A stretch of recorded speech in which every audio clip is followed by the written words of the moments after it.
बहुत दर्दनाक घटना हुई है। एक हमारी जो बहन है, छोटी बेटी बोल के बोलती हूँ, छोटी बहन बोल के बोलती हूँ, 20 साल की मान्या पाटिल जो गर्भवती थी, 6 महीने का बच्चा था उसके पेट में, उसको बहुत अमानवीयता से उसका हत्या किया गया है। ये पूरा जो है इंसान जाति को मुंह नीचा करने वाली घटना हुआ है। ये घटना इसलिए हुई है कि उसने अपनी इच्छा से शादी की थी एक दलित लड़के के साथ, और ये जो है इसके फैमिली को मंजूर नहीं था, तो उसके पिताजी ने उसको जाके निर्दयी से उसका हत्या किया है। इससे ज्यादा दर्द ये होता है कि अभी तक उन लोगों को गिरफ्तार नहीं किया गया है। आज की जो कर्नाटक में कांग्रेस सरकार है, ये दलित विरोधी और महिला विरोधी सरकार है। जब से कांग्रेस सरकार आई है, थोड़ा एक दो मैं इंसिडेंट्स बोलती हूँ कहाँ पे बोल के। बेलगाम में सुवर्ण सौदा के बहुत ही नजदीक एक दलित महिला के ऊपर अत्याचार हुआ था। उसको निर्वस्त्र करके उसको एक खंबे को उसको टांग के उसको मार दिया गया था, और उसका उन लोगों ने परेड भी कराया था।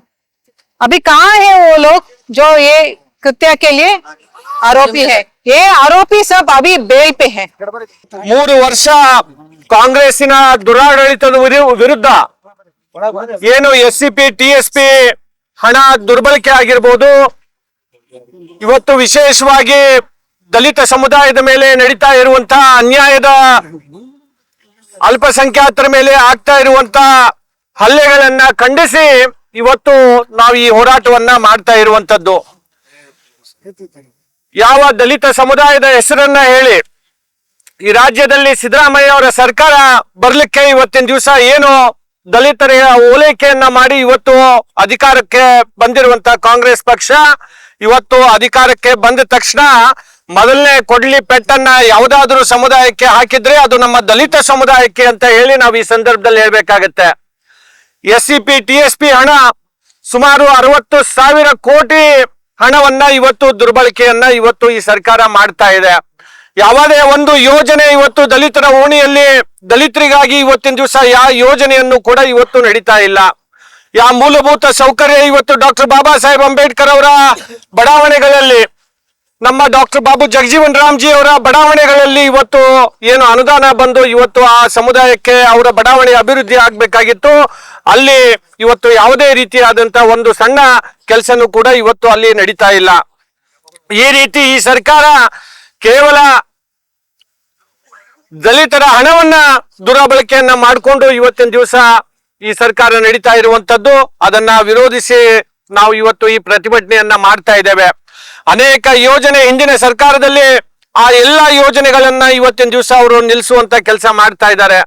ಇವತ್ತು ಗಂಗಾ ಕಲ್ಯಾಣಿ ಯೋಜನೆ ಆಗಿರ್ಬೋದು, ಎಸ್ಸಿಪಿ ಟಿಎಸ್ಪಿ ಅಲ್ಲಿ ಬರುವಂತ ಡಾಕ್ಟರ್ ಬಾಬು ಜಗಜೀವನ್ ರಾಮ್ಜಿ ಅವರ ಏನೋ ಅಭಿವೃದ್ಧಿ ನಿಗಮ ಇದೆ, ಆ ನಿಗಮಕ್ಕೆ ಬರುವಂತ ಹಣ, ಡಾಕ್ಟರ್ ಬಾಬಾ ಸಾಹೇಬ್ ಅಂಬೇಡ್ಕರ್ ಅವರ ನಿಗಮಕ್ಕೆ, ಅಭಿವೃದ್ಧಿ ನಿಗಮಕ್ಕೆ ಬರುವಂತ ಹಣ ಇವತ್ತಿನ ದಿವಸ ಎಲ್ಲೋ ಒಂದ್ ಕಡೆ ಅದನ್ನ ನಿಲ್ಲಿಸುವಂತದ್ದು, ಅದನ್ನ ಆ ಯೋಜನೆಗಳನ್ನ ನಿಲ್ಲಿಸುವಂತ ಕೆಲಸ ಇವತ್ತಿನ ದಿವಸ ಆಗ್ತಾ ಇದೆ.